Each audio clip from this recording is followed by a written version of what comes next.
সালামু আলাইকুম। ভিডিওর প্রথমেই সবার কাছে দোয়া চাইছি, পাশাপাশি যারাই ভিডিওটা ক্লিক করেছেন শেয়ারেরও অনুরোধ রইল, কারণ আপনি যতটা শেয়ার করবেন ততটা মানুষের কাছে নিউজটা পৌঁছাবে। আর প্রত্যেকেই আমার এই নিউজটা যারা ক্লিক করেছেন, প্লে করেছেন, একটু দোয়া করবেন ইরানের জন্য। চেহারাতে স্ট্রেস, টেনশন বুঝতে পারছেন। আজকে রাতে আসলে আল্লাহ মালুম যে কি ঘটতে যাচ্ছে। একটা দুইটা প্লেস না, প্রায় ৬,০০০ প্লেস অথবা স্থান অথবা জায়গা চিহ্নিত করেছে মার্কিন যুক্তরাষ্ট্র।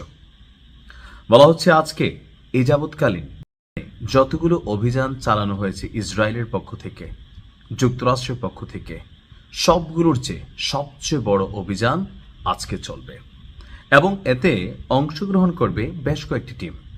একদিকে ইসরায়েলের বিমান বাহিনী আকাশ থেকে, আমেরিকার আরব সাগরে থাকা বড় যুদ্ধজাহাজগুলো থেকে, সেখান থেকে যুদ্ধ বিমান উড্ডয়ন হবে।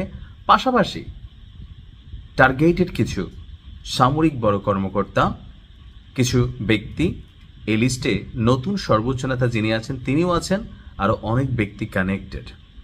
তো বুঝতেই পারছেন মার্কিন যুক্তরাষ্ট্র যখন বলছে কিছু না কিছু ঘটবে। দর্শক, আজকে সর্বোচ্চ অভিযান চালাবে যুক্তরাষ্ট্র।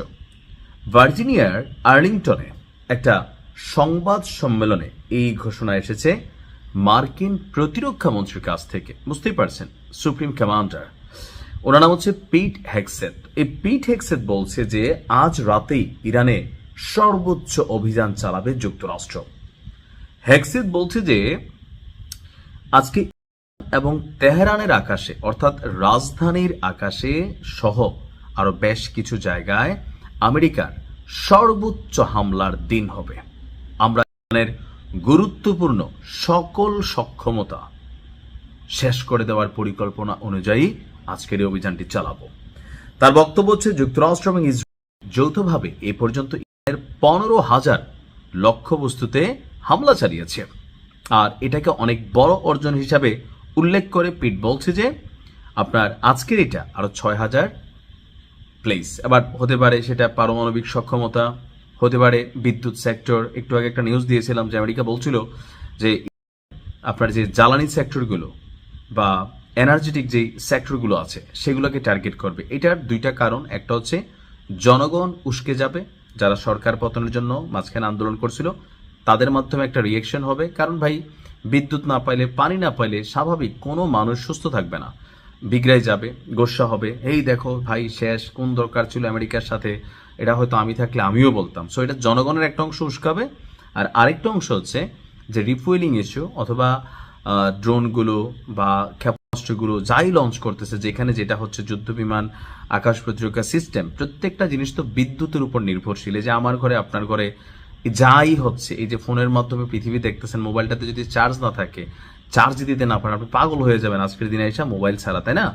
তো এই বিষয়গুলোকে টার্গেট করতেছে যে জনগণের একটা অংশ প্লাস এই যে সামরিক সক্ষমতা, এগুলাকে শেষ করা। অপরদিকে ট্রাম্প বলছিল যে আগামী সপ্তাহে আপনার বড় অভিযান চালানো হবে, কিন্তু আমরা একটু আগেই ঘোষণাটা পেলাম, যেটা পেয়েছি যে আজকে হবে। তো লক্ষ্যবস্তুর মধ্যে আছে কমান্ড সেন্টার, অস্ত্র উৎপাদন কেন্দ্র, ব্যালিস্টিক ক্ষেপণাস্ত্র ঘাঁটি, সাবমেরিন এবং আকাশ প্রতিরক্ষা ব্যবস্থা। আমি জানি না আজকে রাত্রে কি ঘটতে যাচ্ছে, নাও ঘটতে পারে, বাট ঘটতেও পারে। আল্লাহ হেফাজত।